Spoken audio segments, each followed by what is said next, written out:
Hello, everyone. We're in very less than ideal conditions. Oh my gosh, it's so echoey in here. Ho- I should at least close the doors, right? I should at least close the doors. It's crazy. I feel like I can hear this whole house in here. 1 second.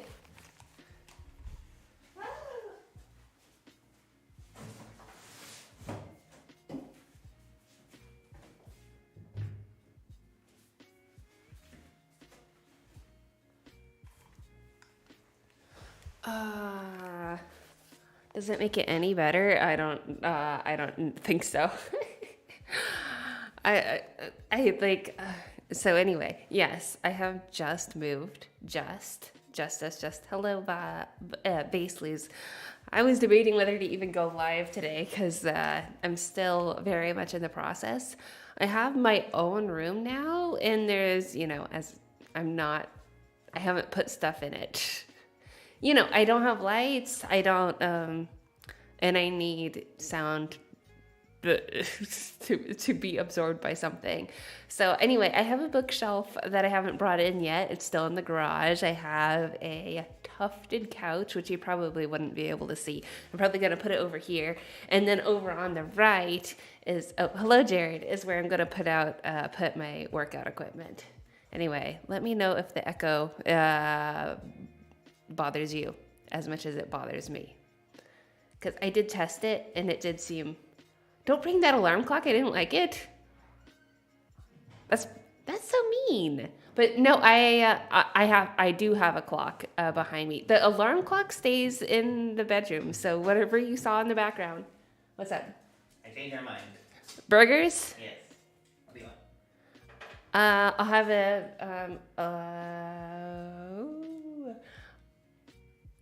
I'll have my baby burger. But I think I want fries. Baby fries too. I think I want a baby fries as well. Okay. Yeah.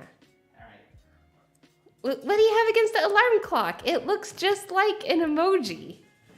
It's charming. Oh yeah, I was gonna bring up clocks though. You completely reminded me of my pre-chatter topic to bring up, which I'm gonna forget it instantly. But first, I will show you.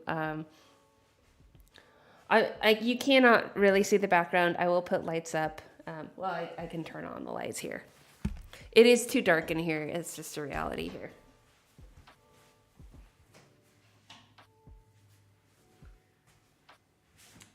This is the room. And in the background, I only have cubes set up. And literally at 1 a.m., maybe I'll just keep these lights on. It's just way too warm, but whatever.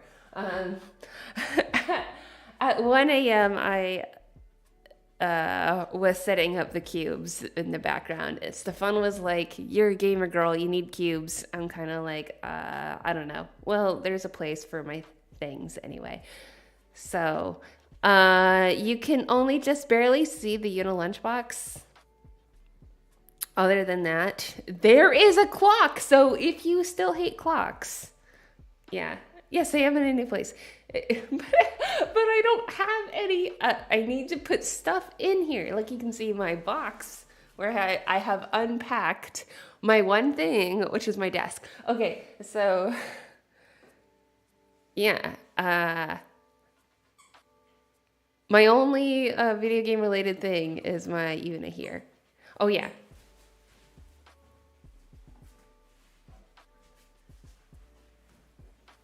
It doesn't have batteries in it yet, but I still have a clock in the background. So if you're upset about clocks, there's still a clock. This isn't an alarm clock with the cute little bells on top, but yeah, there's still gonna be one in the background. If you hate them, they're here.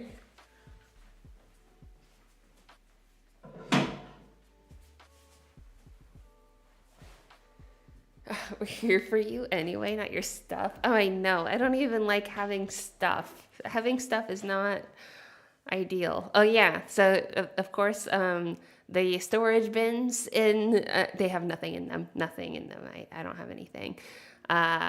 One of my prized possessions, though, is my Penguin drop caps. They're really cool classic books. And then I have more Penguin classics of the blue spine or black spine. Yeah. But anyway, I have mostly literature back there and not video game stuff. So I just think video game stuff is not very aesthetic. I mean, unless we're talking about figures, maybe, but I don't own figures. And also, there is a dilemma in that the background is going to also be the same background as my work. So I don't want it to be too cute. But so anyway, having a little bit of academic, a little bit of cutesiness, you know.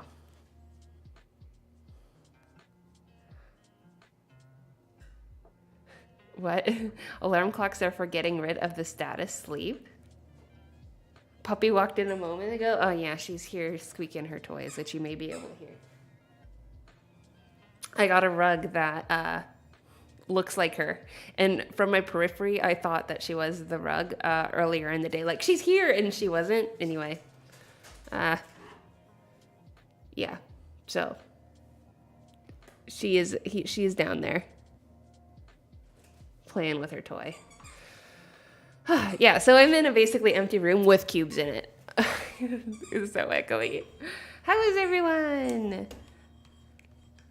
It's been so chaotic, moving, and really stressful, and makes me really sad. But after my first day, I had a good cry. I'm feeling a little bit better because at least I have my desk. At least I put my desk here yesterday.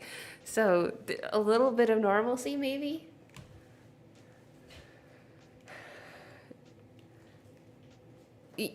Yeah, a little bit. And the dog is happy. Yeah. Even I know, and like the house is so close. Stefan hasn't even moved his desk, and he just left. And I think he plans to go and be back at the house. And I'm thinking, are you gonna move, or are you like, because it's just like he's going back to the house to be at his computer. He needs to, but it's so big. He has one of those big L-shaped ones, so he has to disassemble it, and he's not there yet. Yeah,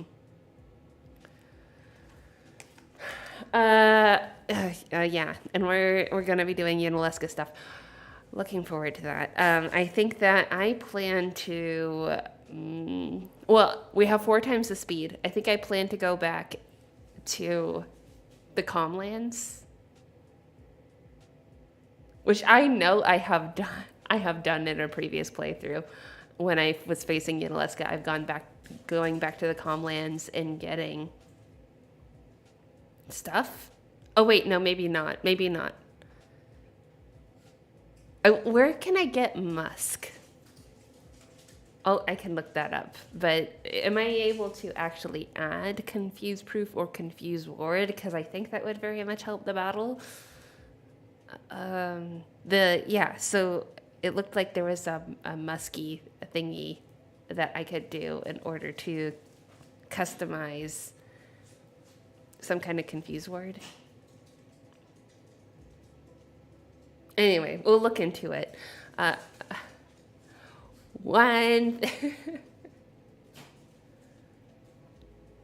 From a Marvelo?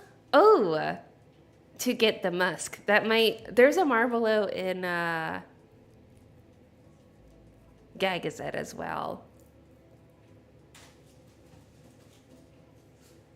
Yeah. I'm confident that we'll beat it this stream. I'm confident about that. Right. So I was going to talk about clocks. Okay. Or just about things in general. So in the last several days, I have been feeling, I don't know if old is the right term, because I feel like I have been watching a lot of YouTube. I've been watching a lot of BookTube and I guess more like cottagecore content. And, you know, a lot of the creators are younger than I am. And I think it's fascinating how there is a resurgence among mostly women, but a resurgence for antique, like a rustic antique aesthetic, and an appreciation for physical things like physical books and candles and things like that. I don't know. Fountain pens. Anyway, so I have for a while been like into things like fountain pens and doing things physically, which I actually think is more common for people who work in tech than other people would think, because I have oftentimes, even when I was a teenager, gotten the remark, why are you doing things manually when you're so techie? But I would think that somebody so techie would have an appreciation. I've always preferred physical books. Physical books are nice, although I also do like digital as well. I have recently, I've already said this before, but I'm like just so excited about it. I bought a book light, and that has totally transformed reading physical books for me, because the front light on a digital reader is the thing that gets me to pick that up more. And once I realized that, I'm like, oh, I can just get a book light. And then all of a sudden, I'm reading physical books way more often. Just because of that. I reread favorites? Oh, yeah. I'm not much of a rereader. Unless they're counting the Harry Potter books, then I guess I'm rereading those. But, I make frequent use of the library, and I don't often buy them.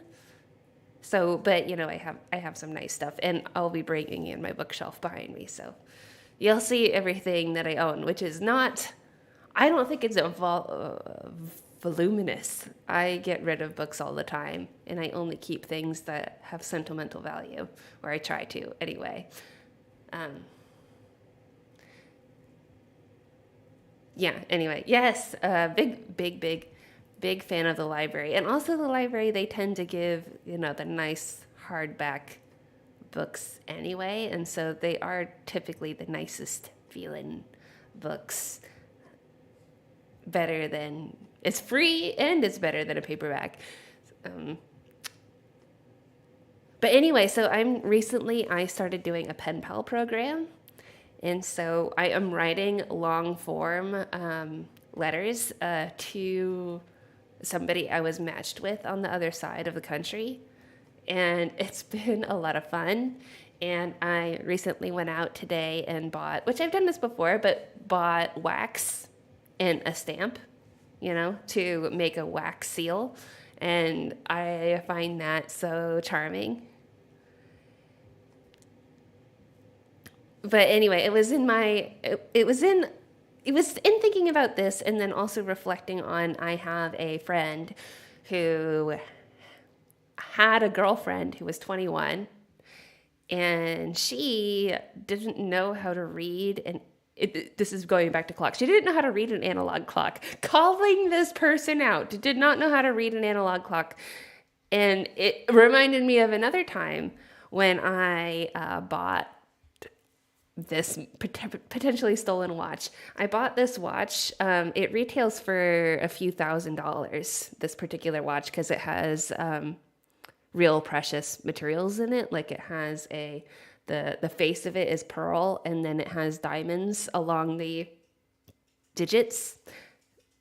And it's still, I guess, a designer brand. Anyway, so I was on Let Go, RIP Let Go, which is kind of like being on Craigslist or Facebook Marketplace or something like that. I saw this watch listed for like a couple $100.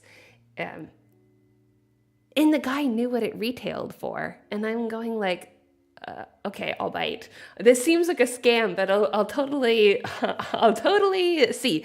I'll buy it off this person.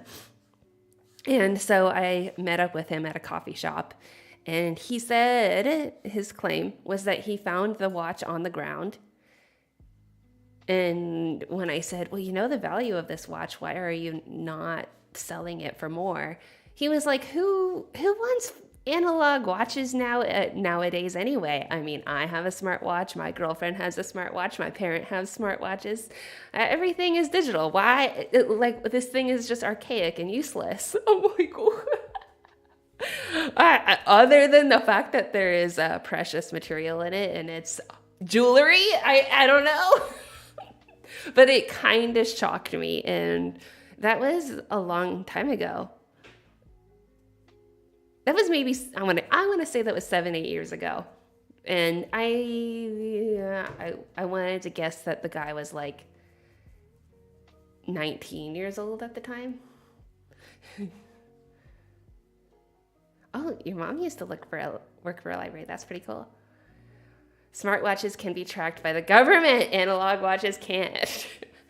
Analog watches are, I prefer my analog watch.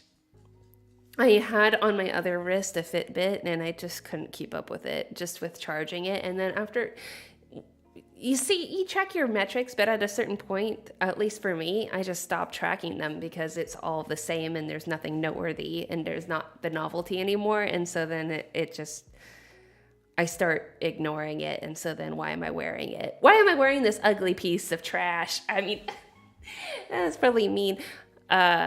But it's definitely, this will never ever get old. I can wear this for decades to come. So I prefer it. But that was interesting. First that, and then the girl who, at least one girl, who doesn't know how to read an analog clock. And I find that fascinating. And then Stefan was talking to me about how in school penmanship isn't taught anymore and cursive isn't taught anymore. Used to have a pocket watch. Pocket watches are so cool. They're so classic. It is at that point, though, you think, you might as well look at your phone if it's going to be in your pocket. But they are just, I love pocket watches. People not being able to read analog clocks nowadays makes me feel old. Yeah. That's kind of why I bring it up, because like that does make me feel old. But I also think maybe they must have missed something. It has to still be taught in schools, right? It has to be. I remember very distinctly that it was taught in the 2nd grade. And Stefan told me that he missed that lesson. I think that he learned late how to read an analog clock. So I would think, is that still being taught? And then if you don't know how to read it, it's not that hard. I don't know.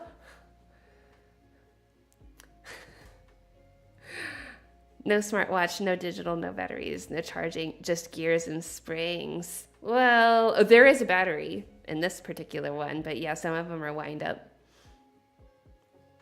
The batteries, though, they last for years. It takes, I think, several years before the battery needs to be changed. So that's nice.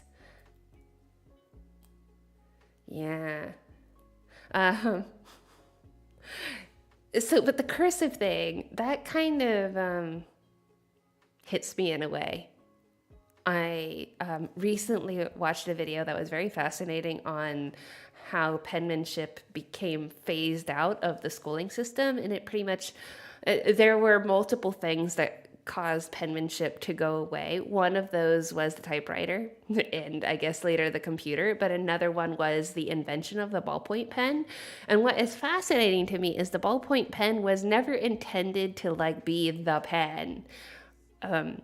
And the main reason we use it today is because of how cheap it is, and cheap and portable. That's the main things. But a fountain pen is just more expensive to manufacture, and it has certain cons, like that they leak and that you actually have to know how to use it. But the pros are that you have varying stroke lengths and that it's just way more aesthetic. Whereas with a ballpoint, you can only make one line, and then you also have to press hard. So when you go from a ballpoint to a fountain pen, then you are way too rough with it. But now that I look back on it, I think it's such a shame. Nobody is taught, like, people used to be taught how to even use a fountain pen. I only learned just in the video that I listened to that, like, with a fountain pen, which I have one right here, it's like you write more with the hand than with the wrist, whereas with the ballpoint, you write with the wrist, or like write with your finger and more with the wrist. With a fountain, you do more of a motion with the hand, because you want to keep the angle more consistent. And I had no idea. And so I'm going like, how am I learning this now in my life? I don't know.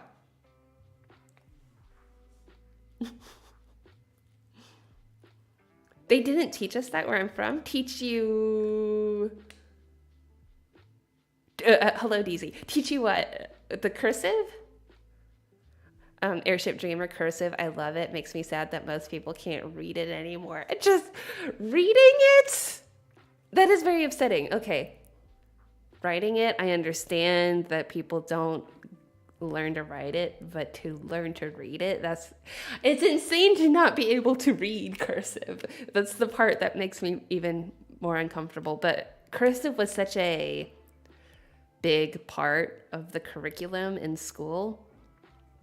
I don't know how it was for you, but for me, after we learned how to write in cursive, which was like third grade, we had to do everything in cursive. Like, printing was not allowed. And in high school, we had to do journaling.